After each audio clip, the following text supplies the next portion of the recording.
...2021 was kind of a weird year for movies. On the one hand, I discovered a lot of films, both current and old, that I would consider to be some of my favorites of all time. On the other hand, Boss Baby 2 came out this year, and didn't even make it onto this list. Yes, you heard right. We're dealing with a year where the Boss Baby sequel isn't the most excruciating and painful thing I logged into Letterboxd. So yeah, a lot of bad movies this year. Hard to say if this is one of the worst in some time, but even if it isn't, there were still some awful movies throughout. So I'm going to talk about the top 10 worst of them. First, some ground rules. I haven't seen every single movie from 2021, so there's a chance some truly horrific shit won't be here. These are all my opinions, so if you disagree with anything I say, just know that this isn't a personal attack towards anyone. I'm just saying what I feel. Also, usually with some of these videos, I give my number score at the end of each segment, but it just so happens that I gave every single one of these a half-star rating, or 1 out of 10 on Letterboxd. Also, not every 1 out of 10 movie made it onto this list. So yeah.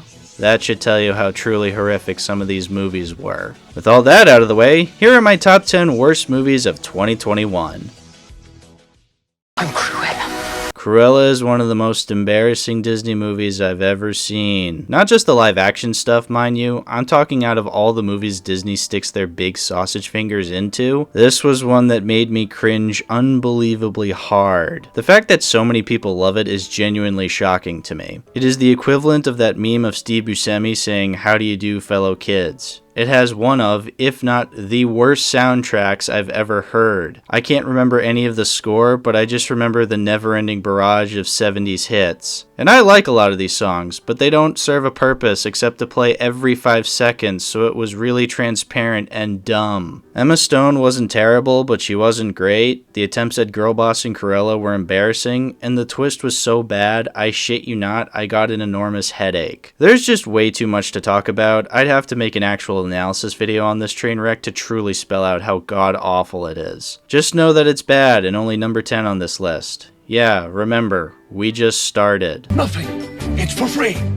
Free! I don't want to hate Ryan Reynolds, but when he stars in shit like Free Guy, I kinda don't have a choice. Free Guy is another mainstream American comedy that stars a bunch of so-called comedians, but nobody actually says anything funny. It's basically the Lego Movie and the Truman Show, but if they were bad. Ryan Reynolds is the only actor trying, but he's still really annoying. Every other actor is either bad or so boring that you forget they exist even though they're still on screen. That main female lead was bland and uninteresting, Taika Waititi was abhorrent, and he's pretty much lost all respect for me as far as I'm concerned. The constant references were irritating, and then the climax happened and things really went off the rails. There's that one scene when the movie just gives up and has Ryan Reynolds use a bunch of references to defeat the bad guy. He uses the Captain America shield and a lightsaber, and of course each moment is accompanied by the scores from Marvel and Star Wars. Hey, did you know that Disney acquired Fox? Because this scene will remind you of that fact. Yay, capitalism. Like, as bad as Space Jam 2 was, at least it had a reason to shove all these references down your throat. It was still fucking annoying and incredibly lazy,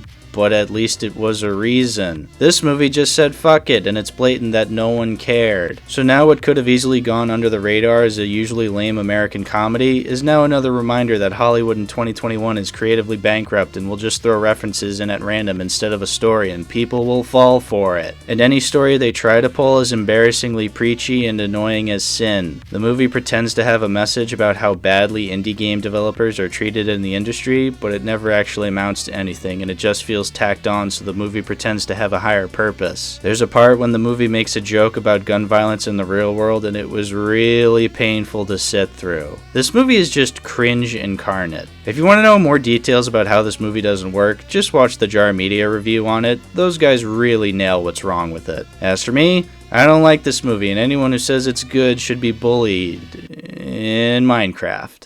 Welcome to the Loser Lounge. I watched both Peter Rabbit films in the span of a day, and it was awful. The first movie was an upsetting experience that made me further hate James Corden.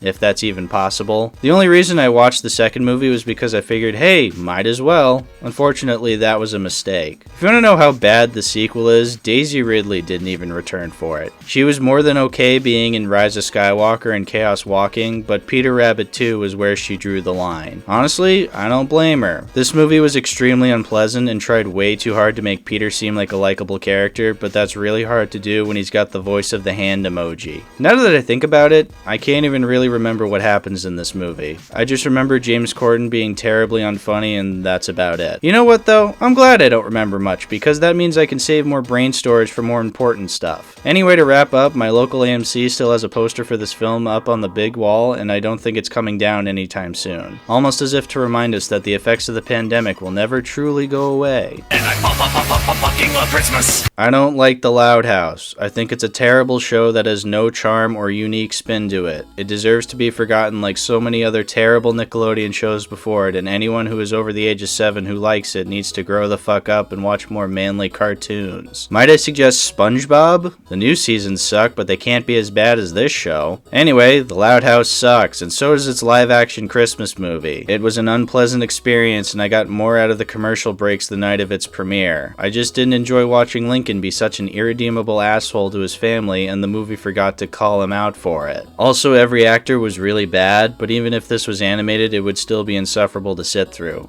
I should know, the other Loud House movie that came out this year was also terrible, but slightly less so because it was actually animated. All in all, fuck The Loud House. The only positive thing I have to say about this franchise is at least I'm the top review for both Loud House movies on Letterboxd. Nobody here is getting got. I'll keep this short since I already talked about this movie in its own video. Anyway, Home Sweet Home Alone is still cancer. I rate it lower than A Loud House Christmas because at least I already hated The Loud House, so it didn't ruin anything I like. This movie takes a clever concept from a film I actually love and makes it horrible. It's still the worst Home Alone by a country mile, and anyone who says otherwise is a filthy liar. If you want a more in-depth review, just watch my quickie video on it. Or watch one of the thousands of videos on it because this movie is so bad that everyone wanted to talk about how terrible it was. Basically, there's a whole library of content on what makes this movie such a train wreck. I'm done talking about it and I never want to even think about it ever again, so moving on. I don't want to stare at your underwear while I eat, dirtbags. The only reason I watched He's All That is because it was on the popular section on Letterboxd one day and a bunch of people I follow were talking about it, so I thought I'd give my 2 cents. Turns out it's a reboot of some 90s teen rom-com, a subgenre I couldn't give less of a fuck about, but I still went ahead and watched both movies. The original She's All That is about as predictable and lame as a 90s teen rom-com can be. I remember the occasional scene that stuck out to me, and Matthew Lillard was a lot of fun for what few scenes he had, and I also find it hilarious that it forgot to have a climax, but overall it's a forgettable movie that I have no interest in ever watching again. The same can't be said about this movie.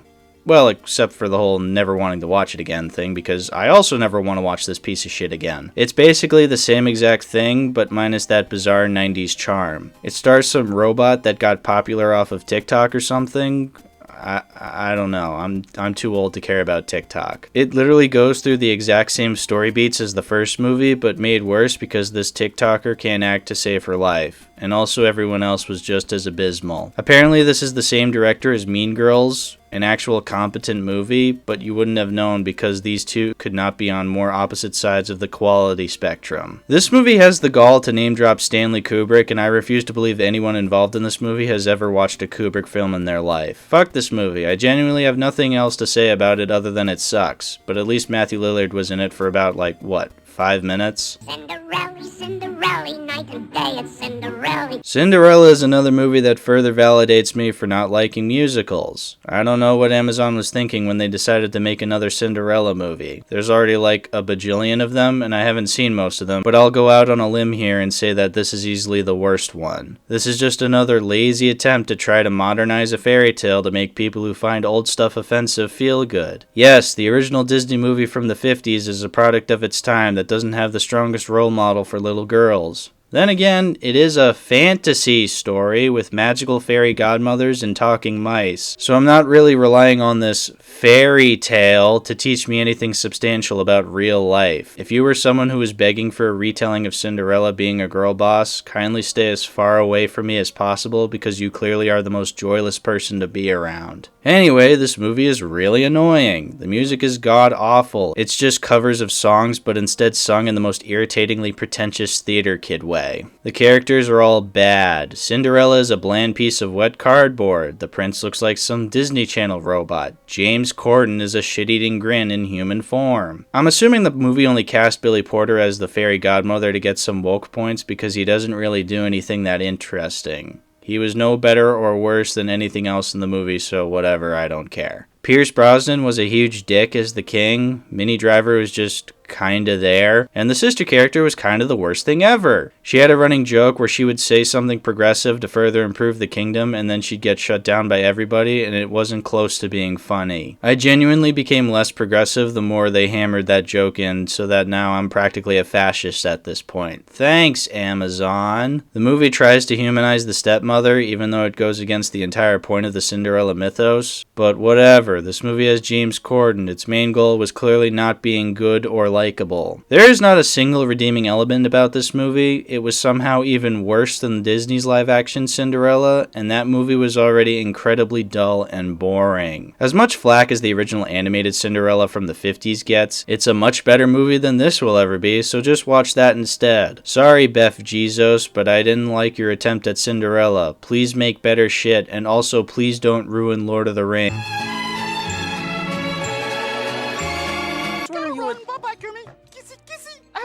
I watched through all 3 Kissing Booth movies in the span of 2 days, and it actually feels like I was drained of at least 10 years of my lifespan. All 3 of these movies have melded together in my memory, so I genuinely have no idea which one is worse. It's kinda like how I can't decide out of all 3 Lord of the Rings movies which is the best because they all meld together in my mind too. Except, you know, Lord of the Rings is a real movie series and not another money laundering scheme made by Netflix. It's kind of surprising to say, but these 3 movies are some of the worst things Netflix has ever made. Like, as much shit as I was giving Red Notice, I would sooner watch that movie over and over again for the rest of my existence than ever having to sit through the Kissing Booth movies again. They are all tiresome and lazy and as offensively terrible as everyone has already said they are. I'm kinda shocked I'm supposed to see these characters as likable when every second they're on screen is nothing but the most filthy and disgusting goblins of human beings I've ever seen. Like they're all supposed to be friends, but they fight to the point of sobbing in every movie, so I'm calling bullshit on their claim of friendship.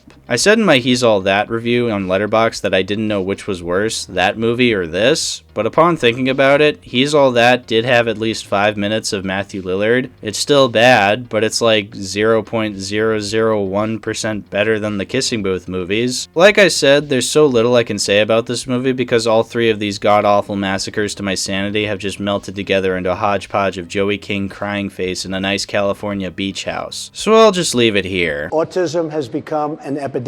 I'm not autistic, nor do I have the knowledge to tear music a new asshole about how it misrepresents people with autism. All I can judge this steaming turd on is whether or not it's a good movie. And surprise, surprise, the movie directed by someone famous with no filmmaking experience was pretty terrible. I just felt dirty watching music, not just because of the stuff that deals with the autism, though I can't say that Maddie Ziegler's Oscar-worthy performance was helping, but just the whole experience was off-putting. Just the smug nature of every character pretending they weren't the most horrible human beings you've ever laid your eyes on. And on top of that, the movie is just insufferably boring. For a movie that claims to be quirky and creative, it's really bland with nothing special to offer. It's like Unicorn Store, but with more autism. This movie left me feeling so gross and so uncomfortable that I refunded my money as soon as the credits rolled. I never ask for a refund when it comes to movies, even ones I despise, but I genuinely couldn't live with myself giving something like this money. Luckily, YouTube ended up giving me my money back, so I guess that's like one good thing they did this year. Guys, I'm not kidding. This movie is genuinely disgusting. It's upsetting and despicable and easily one of the worst films I've ever seen. Not just from this year, but from any year, period. And yet, it's not even the worst movie 2021 had to offer. That's what the point of the mask is. In many respects, it's hard to even consider 2025, The World Enslaved by a Virus, a movie. Like with every other film on this list, I can at the very least see the attempts to make them seem like movies. As awful and disrespectful as music was, it at least looked like a movie. It still fundamentally fails as one, but if you were to show me screenshots of it and ask me if I thought it looked like a movie, I would say yes. The same cannot be said for this. This, I shit you not, is one step lower in quality than the Channel Awesome Anniversary specials. Yes, To Boldly Flee is more of a cinematic experience than this shit. Now, much like music, one could make the argument that this movie sucks because of its themes that deal with extremely touchy subjects. Basically, this is a movie about if the pandemic was still happening in 2025 and the world government was still enforcing people to wear masks and everyone's freedoms have been taken away. Actually, more importantly, the freedoms of Christians have been taken away. Now, one, there is a part of me that wants to believe this is a troll movie because of how blatant and pandering it is. Yes, there are people out there who unironically think like this, and that's depressing. But two, let's say I was brain dead enough to actually agree with this movie's message. I think I would still say it's shit because it doesn't even feel like a movie. It's just a bunch of terrible actors talking about how awful it is that Christians are the most oppressed minority in the world. That's it. There's no unique bit of filmmaking, no twists or turns, no compelling story or characters, just lecturing. It's an incredibly shallow movie that further shows just how idiotic these types of people are. The types of people who only think about themselves and how a world-changing event will affect what they consider to be important. I know the pandemic is a hot-button issue, and I don't want to stand on any soapboxes to seem morally superior. That's not what this channel is all about. All I'm going to say is that this movie is the worst I've seen from 2021 for a multitude of reasons. It's slimy, manipulative, has no creativity whatsoever, and worst of all, is just lazy and boring. It's not even so bad it's good like other Christian propaganda movies. It's just bad.